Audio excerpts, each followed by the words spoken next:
tatanong ko lang po kung pinakikinggan ba ako ng Diyos kapag nagdarasal ako ng Ilang taong ka nakahiga? na, Iho? Ilang taong ka na? 10 po. Pinakikinggan ka. Nakahiga o kaya naman ay nakaupo. Mas maganda kung luluhod ka. Kung halimbawa, may sakit ka, pwedeng nakahiga.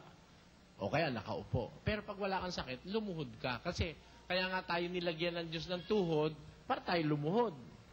Yun ang dahilan kung ba tayo may tuhod para iluhod sa Diyos. 3:14 ng Efeso. Dahil dito ay iniluluhod ko ang aking mga tuhod sa Ama. Ayon. Ang tuhod, dapat iluhod sa Diyos. Huwag kang mananalangin, masanay ka na nakahiga. Panalangin ng mga tamad yun na walang respeto sa Diyos. Diba? Pero kung may sakit ka, pwede yun. May sakit ka, nakaswero ka, pwede na yun. Pero pag wala kang sakit, lumuhod ka. Pakikinggan ka ng Diyos.